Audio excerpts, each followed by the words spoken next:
تمہیں معلوم نہیں ہے عبد القادر جب جلال میں ہوتے ہیں اور اپنا سر اٹھاتے ہیں تو آسمان میں اڑتی ہوئی چیل سر تن سے جدا ہو کر زمین پہ آ کے گر جاتی ہے۔ ایک نظر دیکھ لیں عبد القادر، ہوا یوں تھا، عبد القادر تقریر کر رہے تھے، غوث اعظم تقریر کر رہے تھے اور چیل آ کر اوپر سے شور مچا رہی تھی، اور جب چین چین چین چین کر رہی تھی تو لوگ ڈسٹرب ہو رہے تھے اور چیل کی طرف دیکھ رہے تھے۔ غوث اعظم کو غصہ آ رہا تھا، میں تقریر کرتا ہوں اور چیل لوگوں کی توجہ ہٹا دیتی ہے، بس جلال میں جب دیکھا تو چیل کے دو ٹکڑے ہو گئے، گردن تن سے جدا ہو گئی اور آ کر آپ کے دربار میں، آپ کے تخت کے قریب میں آ کے، کرسی کے پاس میں آ کے ڈھیر ہو گئی۔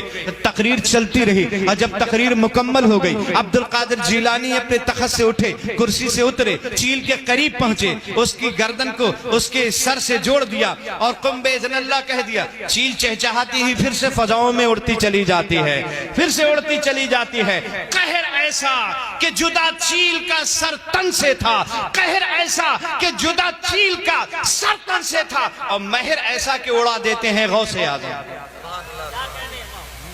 مہر ایسا کہ اڑا دیتے ہیں غوث اعظم۔ کا حال یہ ہے جب ماں ان کی انگلی پکڑ کر لے کر بچپن میں استاد کے یہاں لے گئی تھی تو استاد کی بارگاہ میں بیٹھے حضرت عبد القادر جیلانی ابھی چھوٹے ہی ہیں، 4 سال کی عمر ہے، اور ماں لے کے استاد کے پاس پہنچی تو استاد نے کہا بیٹا پڑھو اعوذ باللہ من الشیطان الرجیم۔ حضور غوث اعظم رضی اللہ تعالیٰ عنہ نے اعوذ باللہ من الشیطان الرجیم بسم اللہ الرحمن الرحیم، اور اس کے بعد پڑھنا شروع کیا الحمدللہ رب العالمین۔ پڑھتے پڑھتے الف لام میم ذالک الکتاب لا رہے ہو پھر پہلا پارا پڑھا، دوسرا پارا پڑھا، تیسرا پارا پڑھا، چوتھا پارا پڑھا، 5واں پارا پڑھا، 6واں 7واں 8واں 9واں 10واں 11واں 12واں، اس طرح سے پڑھتے پڑھتے تقریباً 18 پارے پہ جب پہنچے تو استاد کہنے لگے رکو رکو رکو رکو رکو۔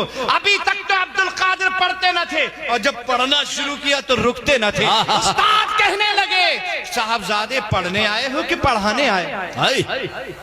زندہ باد، سبحان اللہ۔ صاحبزادے پڑھنے آئے ہو یا پڑھانے آئے؟ پڑھنے آئے ہو کہ پڑھانے آئے ہو؟ یہ اتنا پارا تم نے کہاں سے یاد کر لیا؟ تو عبد القادر جیلانی کہتے ہیں میری ماں 18 پارے کی حفظانی ہے، وہ جب کام کرتی ہے صبح کو تو قرآن کی تلاوت بھی شروع کر دیتی ہے، ادھر کام کرتی رہتی ہے ادھر تلاوت کرتی رہتی ہے، اور 18 پارے روزانہ ختم کرتی ہے۔ میں ماں کے پیٹ میں روزانہ 18 پارے سنا کرتا تھا، ماں پڑھتی رہتی تھی میں سنتا رہتا تھا۔ عبد القادر نے سنتے سنتے 18 پارے یاد کر لیے ہیں۔ سبحان اللہ،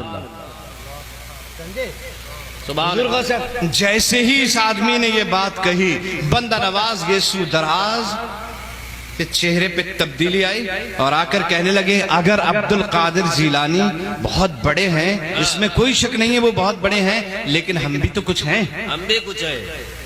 جیسے کہ ہم بھی کچھ ہیں۔ اور کس کے مقابلے میں کہا تھا؟ غوث اعظم۔ آپ سب کچھ ہیں یہ ٹھیک ہے، لیکن مقابلہ کبھی غوث اعظم سے مت کرنا۔ نہیں۔